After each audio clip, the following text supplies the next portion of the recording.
Jupiter.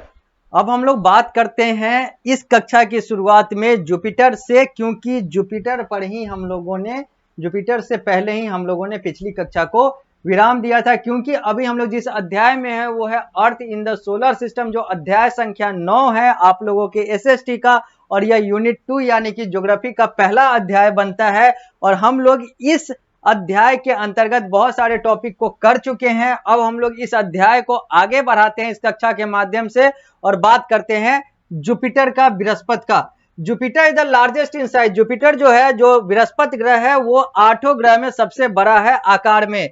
Its mass is twice that of all other planet put together. इसका जो भार है, इसका जो वजन है, बाकी सातों को जोड़ देंगे उससे दुगुना है। Jupiter spin much fast than any other planet. Jupiter जो है वो घूमता है बहुत तेजी से बाकी ग्रहों की तुलना में। That is once in 9 hour and 55 minute. ये 9 घंटा 55 मिनट में एक बार यह घूम जाता है, बाकी ग्रह नहीं घूम पाते हैं इतना तेजी से। अब हम लोग बात करेंगे अगले ग्रह की, बात करेंगे शनि की, बात होगी सैटर्न की। लिखा हुआ है सैटर्न के बारे में, शनि के बारे में, Saturn has beautiful ring that can be seen through a telescope. Saturn ग्रह यानी कि शनि ग्रह का एक बहुत आकर्षक और मोहक उसका रिंग यानी कि ऐसी इस टाइप का चक्र होता है जिसको हम लोग दूरबीन से, अंग्रेजी में कहें तो टेलीस्कोप से देख सकते हैं। They are made of dust particle. ये जो चक्र होता है ये डस्ट पार्टिकल से बना होता है, धूल, चट्टान, बर्फ, इन सारे चीजों से बना होता है। Dust particle, rock and ice. It is much a light planet that it is said if this ring planet fail into a huge body of water it would float. ये जो प्लैनेट है, ये जो सैटर्न है, जिसको हम लोग ring planet भी कहते हैं क्योंकि इसमें रिंग है और इसको इस रिंग के कारण से और ज्यादा खूबसूरती मिलती है। तो ये जो सैटर्न है, जो रिंग प्लैनेट है, इसको एक और चीज कहा जाता है कि ये जो है सबसे लाइट प्लैनेट यानी कि सबसे हल्का, लाइट का मतलब यहां पर हल्का है, प्रकाश नहीं है।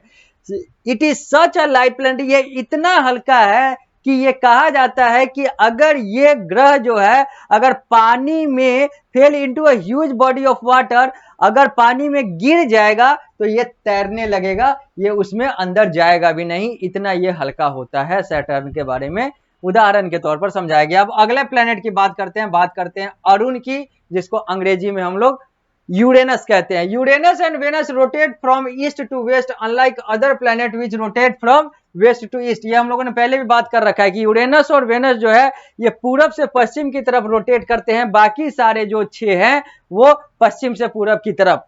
The sun as seen on these planets rises in the west and set in the east. और जो सन है, जो दिखते हैं इन प्लैनेट में यानी कि यूरेनस और वेनस में, ये पश्चिम में उगते हैं और पूरब में डूबते हैं। नेपच्यून। अब हम लोग अंतिम प्लैनेट की बात करेंगे, 8वें प्लैनेट की बात करेंगे, वरुण की बात करेंगे। Neptune is the 8th planet from the sun and the farthest. ये 8वां है और सबसे दूर है। It is the 4th largest, पृष्ठ संख्या 86 से हम लोग आ रहे हैं पृष्ठ संख्या 87 पर। It is the 4th largest planet in the solar system. Solar system में अगर हम लोग आकार के आधार पर बात करें तो ये जो है लास्ट प्लैनेट जो नेपच्यून है, ये 4था सबसे बड़ा है। इससे ऊपर 3 और हैं और इसके नीचे 4 और हैं।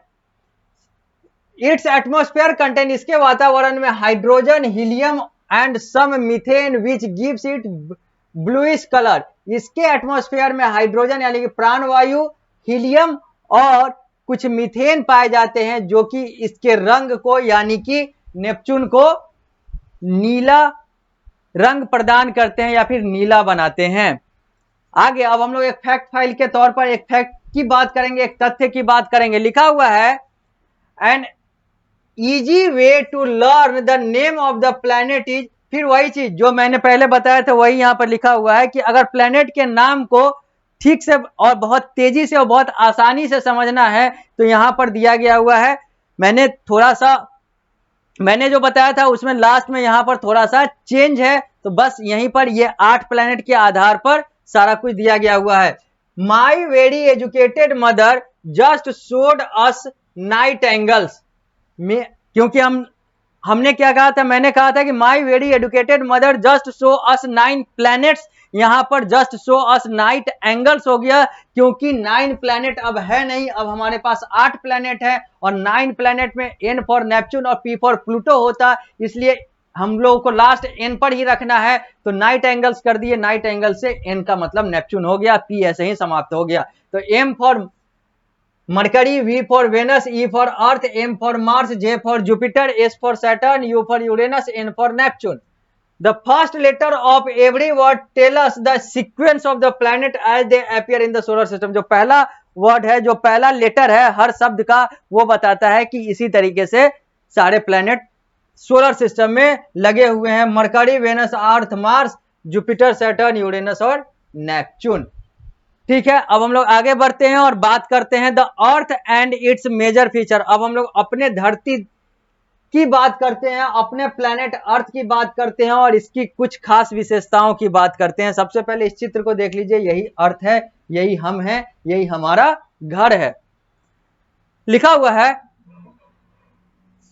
यहां पर क्या लिखा हुआ है, the earth and its major feature, the earth is geoid, earth shaped in shape, that is it is bulging at the equator and flat near the pole।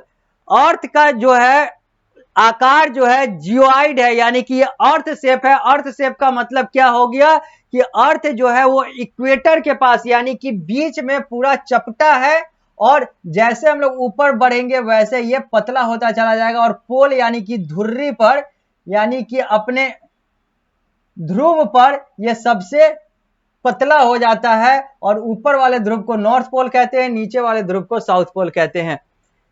This is because of the high speed at which it rotates on its axis. और ये सारी चीजें इसलिए होती है क्योंकि बहुत तेजी से ये अपने धुरी पर घूमता है। The earth take nearly 24 hour, actually 23 hour 56 minute and 4 second to complete one rotation. Earth को, धरती को, हमारे प्लैनेट को एक रोटेशन यानी कि सन पर ये अपने धुरी पर रोटेट करने के लिए इसे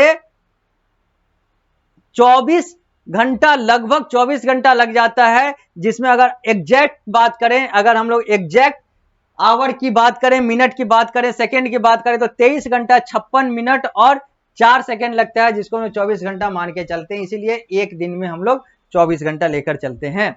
आगे अब हम लोग इसके कुछ विशेषताओं की बात करेंगे। पहला लिखा हुआ planet of the solar system where life exist. ये एकलौता प्लैनेट है जहां पर लाइफ, जीवन जिया जाता है।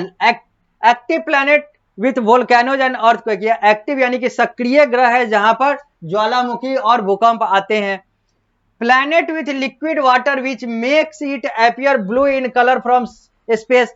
यहां पर इस प्लैनेट में पानी पाया जाता है, द्रव्य पानी पाया जाता है, द्रव्य पाया जाता है, इसी के कारण से ये अंतरिक्ष से नीला दिखता है, क्योंकि पानी का रंग नीला होता है। Hence it is called watery planet of blue planet. इसीलिए इसको हम लोग पानी वाला ग्रह या फिर नीला ग्रह कहते हैं।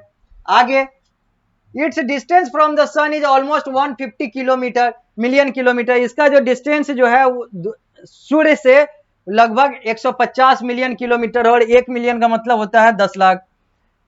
As a result it is neither as hot as Mercury and Venus nor as cold as Neptune. और इसी का परिणाम यह है कि यह न तो उतना गर्म है जितना मरकरी और वेनस है, और न तो उतना ठंडा है जितना नेपच्यून है।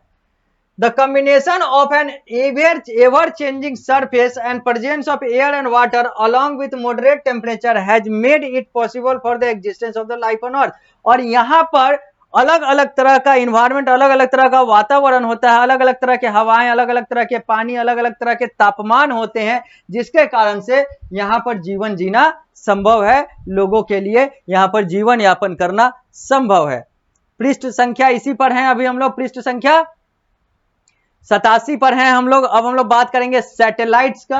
अब बात करेंगे हम लोग सैटेलाइट की कि आखिर सैटेलाइट का कंसेप्ट क्या कहता है, सैटेलाइट होता क्या है, और भी कुछ बातें अभी हम लोग को इस अध्याय में करनी है। हम लोग को और भी कुछ और टॉपिक्स को इस अध्याय में देखना है, लेकिन इन सारे चीजों की बात करने के लिए, चाहे वो सैटेलाइट की बात हो, चाहे वो और आगे की बात हो, इन सब के लिए हम लोगों को मिलना होगा आगे की कक्षाओं में, क्योंकि इस कक्षा को मैं दूंगा यहीं पर विराम। मिलता हूं अगली कक्षा में, तो इस अध्याय को यहीं से आगे बढ़ाएंगे।